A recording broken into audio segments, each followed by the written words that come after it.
Coming up on this Tuesday edition of Morning Drive, everybody has their eye on the FedEx Cup.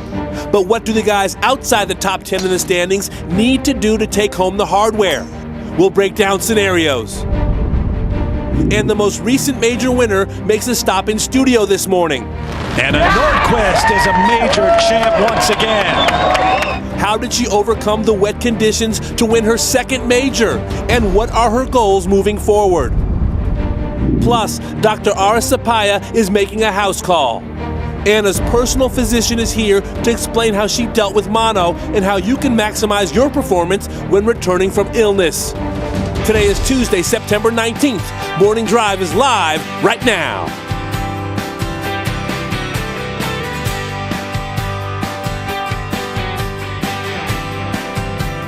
And welcome inside Studio AP. I am David Hack alongside a three-time PGA Tour winner and Chris DeMarco, the 2008 Masters champion, and Trevor Immelman. Good morning. How are you, pal? Doing good, Damon. Doing good. Yeah, how are you? I'm excited about these playoffs. One more event, Trevor. I know. All coming down to Eastlake. This is what the players are playing for. They love to try and get into the final 30. It's going to be a great week. Gentlemen, we are not alone. Let's say good morning to Chantel McCabe. Chantel, how are you? What's trending? Good morning, Damon. Well, what's trending? I don't know how big of a Ludacris fan you are or people at home, but I can tell you I am a big one. Welcome to Atlanta, where the players play. They're trying to get into the top 5. By this Thursday, yeah, that's right, Ludacris was kicking things off for the Tour Championship this week in ATL. This is at the College Football Hall of Fame.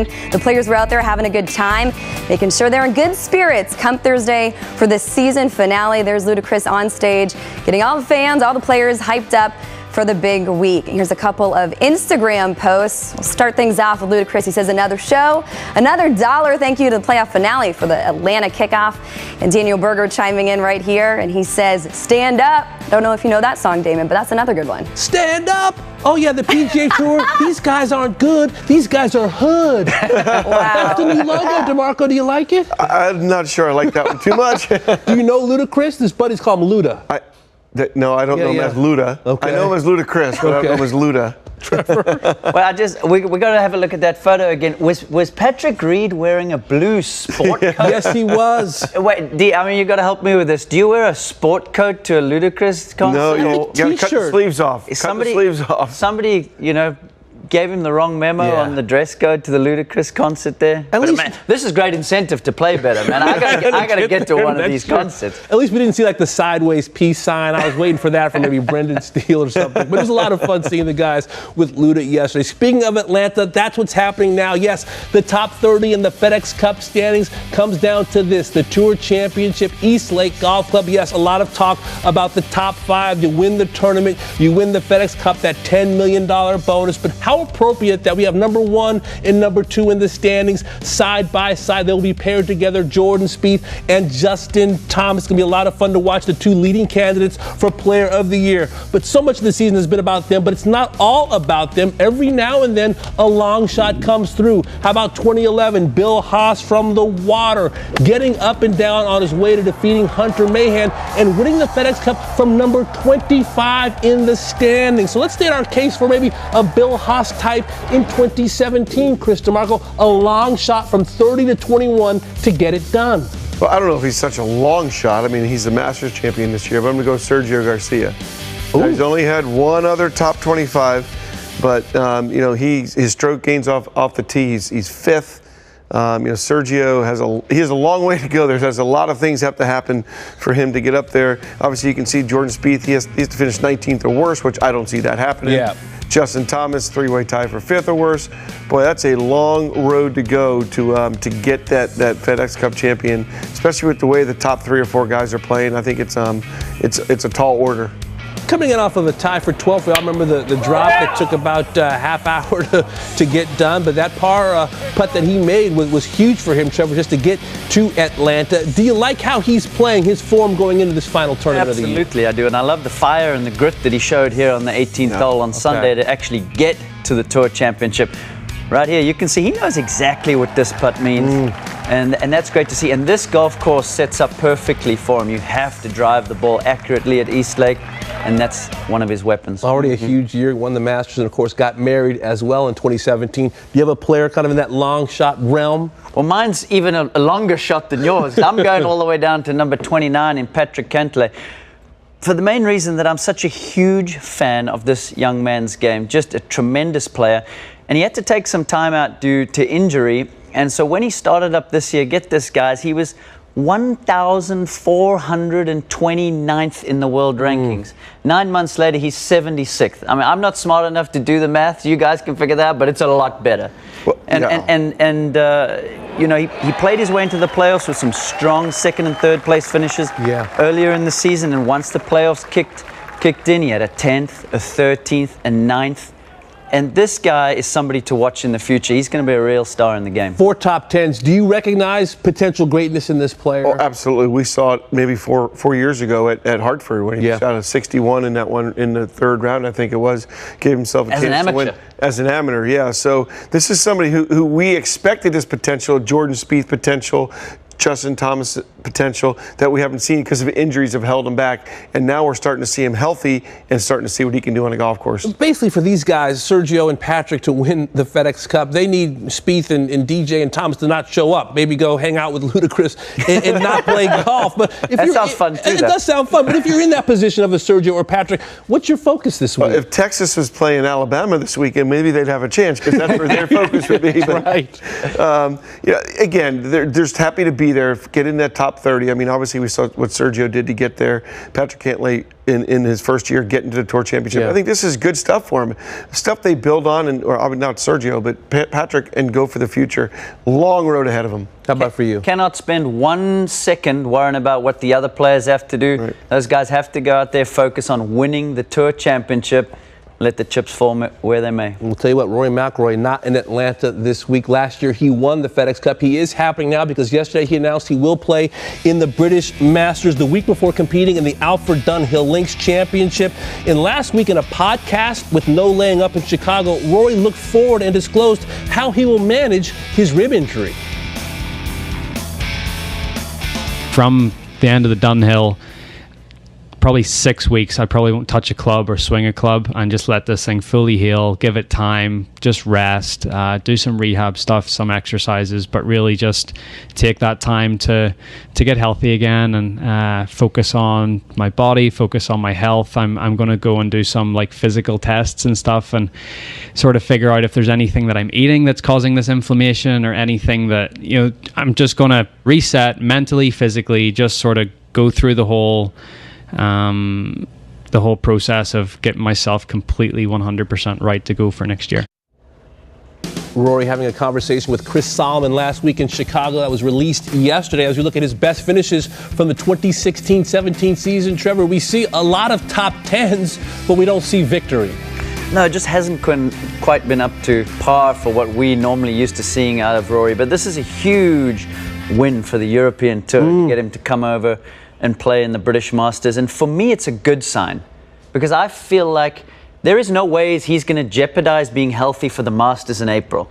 Right. If he, you know, nothing's going to get in the way of that. And if he feels he's healthy enough to go out and play the British Masters and then play the Dunhill Links the week after that, maybe things are settling down for him a little bit, and I think that's a great sign going forward. What do you see? Because he obviously has not been right in 2016-17. Clearly, there's something that's missing. Well, there's a few things in my mind. One, the injuries. He has not been healthy. I mean, he's had back problems. But two, you got to remember, he made a club change this year again. Golf ball, irons, driver, 3-wood, all the things he's used to be playing that he finally got used to with the Nike stuff, and you saw him doing the great stuff he was doing. Now he all of a sudden signed another contract with TaylorMade and had to learn that club, learn that driver, learn the golf ball. A lot of different changes. When you're changing a golf ball, it makes a huge difference in your game. Explain that to us, because, you know, think about the folks at home. We probably have golf bags with 18 different balls, different styles. You've got this ball and that ball. Maybe you have 4 different clubs in your bag. Why is the ball so crucial?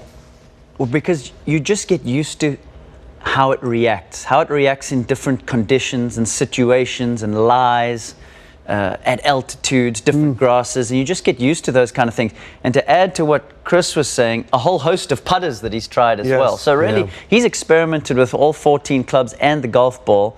And that can be a little unsettling. You have to remember, even though he's like ultra talented and maybe one of the most talented players we've seen in the last decade, when you're going out there, you're competing against the best players in the world. I mean, he's playing the biggest events against the strongest fields, And you got to have your game in great condition, because otherwise those guys do, and they're ready to go. It just sounded like he was trying to convince himself. When I spent some time with him over in the UK and specifically at the Irish Open, he was in his press conference kind of trying to convince himself that he was right. He was trying to play all these links golf courses in a condensed period of time to get up to the competitive game that he was looking for, but he just could never get there. The treadmill was always moving too fast, it seemed. When you see Rory McIlroy and his distance control is back and the feel around the greens is back, that's when you know he's going to be comfortable with his clubs and the golf ball. That is the biggest thing for professionals, when they can control their distance. It doesn't matter if you hit a 10 feet right of the hole or 10 feet left of the hole. If you can get the right distance, boy, it seems like you're at that 10, 12 foot birdie putt every time. I think Chris has hit the nail on the head there. The one thing that hasn't changed at all with Rory this year is his ability to drive the ball. Still one of the longest and most accurate, but it's from that 120 yards and in and on the green. When he can start to fire from 120 in with the wedges and then start to make some putts, we've seen it before. For me, he plays golf the closest to what I saw Tiger in his prime. Wow. When Rory plays his best. He can really destroy a golf course. Separate himself from the field like only a couple guys could. Absolutely. Well, there are a lot of players that want to be where Rory McIlroy is, and that means on the PGA Tour. That's what else is happening now. The Web.com Tour Finals are at the midway point. The DAP Championship outside of Cleveland. This event was won by Bryson DeChambeau last year. 25 more players hoping to join the 25 players earlier who are going to the PGA Tour by virtue of the Web.com Tour regular season money list. Trevor and Chris, you both have been in this position before. What are these players kind of going through, knowing they have 2 events left to punch their ticket to the PGA Tour? This is real pressure. Yeah, okay. I mean, this is massive compared to Eastlake. Those guys are going to concerts. They're guaranteed money. They're playing for $10 million. Right. I mean, these guys right here, they are grinding it out for a job at the big show next year. And so this is tough stuff. There's a lot of anxiety and a lot of tension. And it's fun to watch, so I think it makes for great TV. And these guys are tremendous golfers, let me just tell you. Yeah, what's great about it is that because it's 4 tournaments, you can really have not a great year and then have one good week maybe in a top 5, and that's going to get your tour card back for the following year. So I love the fact that they have this now, and I love the fact that it's not just 1 week like tour school used to be, that you have a run of 4 tournaments that it gives you a chance to get your card. We've talked so much about the PGA Tour bubble. There's also a Web.com Tour bubble as well. The 25 you see right there, and you see some very interesting names on this list. A couple of PGA Tour winners, in fact, in Hunter Mahan and Troy Merritt are on this list as well. Also happening now, Paul Broadhurst set to defend his title at the Pure Insurance Championship, impacting the first tee. It is at Pebble Beach Golf Links, as it is once again, with PGA Tour champions, players, and kids with the first tee. And yes, our own Matt Janella will be at Pebble. He's on his way, and he joins us right now on the Golf Advisor phone line. Good morning, Matt. How are you? Good morning, buddy. Looking forward to a big week, obviously. Another big week for you. Last week, it's Brooks Koepka at the BMW Championship, and now it's Pebble Beach. What are you most excited about? Well, we talk about this a lot, and you, myself, Charlie, Gary. I mean, there's everything that's happening this week is a lot of things that's great in the game of golf. You have 82 of the top first tee kids kind of getting really the kind of penultimate moment of their first tee lives, being able to play out there at Pebble Beach, Poppy Hills, being a full field, Champions Tour event with some of the legends of the game, true real interaction and partnership happening there. Titans of the industry are involved.